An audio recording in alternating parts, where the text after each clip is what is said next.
안녕하세요, 김성태입니다. 오늘은 11월 27일 4주차 여행 뉴스를 간단하게 소개해 보도록 하겠습니다. 전에도 말씀드렸다시피 여행업에 대한 분위기가 어떻게 돌아가는지를 안다면 국내 펜션 숙박업을 하는데도 도움이 된다고 생각해서 이 뉴스를 시작하게 됐습니다. 그럼 11월 마지막 주 여행 뉴스를 시작하겠습니다. 첫 뉴스는 해외 패키지 여행 떠나는 MZ세대 늘었다입니다. 이 수치는 인터파크 투어의 통계를 통해서 나온 뉴스입니다. 아무튼 해외로 패키지 여행을 떠나는 젊은 MZ세대가 늘었다는 겁니다. MZ세대들이 좋아하는 여행 순으로는 1위는 태국 방콕이 17.7%를 차지했고 2위가 일본 도쿄, 3위가 베트남 나트랑, 4위가 베트남 푸꾸옥, 5위가 미국 괌입니다. 대만이나 오사카, 하와이, 발리, 싱가포르 등의 훌륭한 여행지가 선택되지 않은 게 참 의아했었는데 인터파크 투어에 들어가서 보니까 베트남 여행의 경우에 항공, 호텔, 식사, 일정이 포함된 여행 경비가 40에서 50만 원대에 형성되어 있으니까 가격적인 메리트가 꽤 있어 보였습니다. 앞으로도 베트남뿐만이 아니라 이런 저가의 여행 상품들은 지난 3년 전과 같이 계속 만들어질 거라고 생각합니다. 두 번째 뉴스는 33개월 만에 인천공항 1일 여행객 10만 명 다시 넘었다입니다. 말 그대로 해외 여행객이 늘었다는 뉴스입니다. 인천공항을 이용한 1일 여행객이 2년 9개월 만에 10만 명을 넘어섰다고 합니다. 최근 일본, 대만 등의 아시아의 여러 국가들이 까다로웠던 절차를 모두 철폐하거나 완화한 이유라고 할 수 있습니다.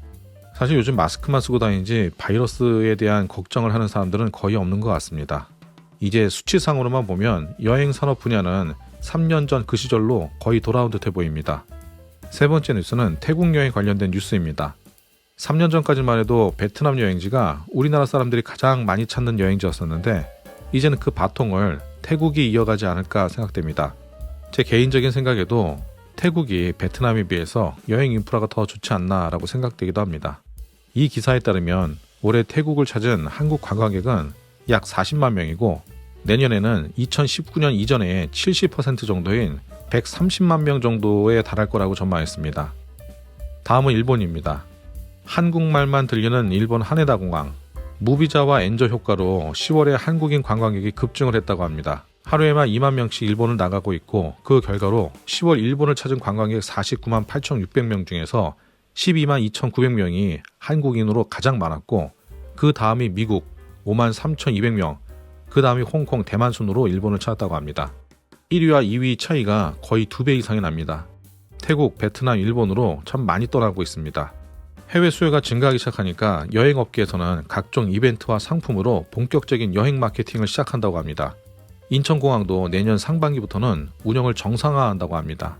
사실 저는 지난 3년 동안 공항을 한 번도 이용해보지 못해서 인천공항이 정상화를 했는지 비정상화를 했는지는 알 수는 없지만 아무튼 이제 본격적인 손님 맞을 준비를 한다고 합니다. 이렇게 해외여행이 본격적으로 움직이기 시작하니까 국내 여행 시장에도 큰 변화가 일기 시작했습니다. 가장 눈에 띄는 여행지는 아무래도 제주도일 겁니다. 해외여행 재개 풍선 효과, 내국인 제주 여행 감소세, 9개월 만에 제주를 찾는 국내 여행자 수가 감소를 했다고 합니다. 지난 4년 동안은 해외에 제대로 나갈 수가 없으니까 제주도가 큰 수혜를 입었습니다. 하지만 이제는 그 특수를 누리기는 어려울 거라고 생각합니다. 그리고 그동안 매우 높았었던 항공권과 렌터카의 가격도 떨어지기 시작을 했다고 합니다.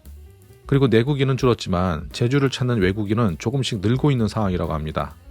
다만 제주를 찾는 외국인은 주로 특급 호텔을 선호하기 때문에 작은 숙박업을 하는 대부분의 우리 구독자분들에게는 희소식이라고 할 수는 없을 듯 합니다.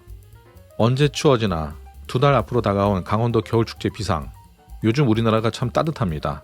항상 화천, 인제, 홍천 등에서는 강원도의 추운 날씨를 이용해서 겨울축제를 해왔습니다. 그리고 굉장히 많은 사람들이 이 겨울축제에 참가를 했습니다. 그런데 올해는 너무나도 포근한 날씨 때문에 이들 축제를 기획하는데 여러 가지 문제가 발생할 수 있다고 뉴스는 전하고 있습니다. 오늘 이렇게 여행 관련 뉴스를 소개해봤습니다. 그중 마지막 뉴스는 조금은 김 빠지는 뉴스가 아니었나 생각됩니다. 하지만 이제 여러 뉴스를 통해서 코로나 특수가 없는 겨울 비수기임을 확실하게 인지하게 됐으니까 구독자 여러분들도 각자의 대응책을 마련해서 이번 겨울을 잘 보내야 되지 않을까 생각됩니다.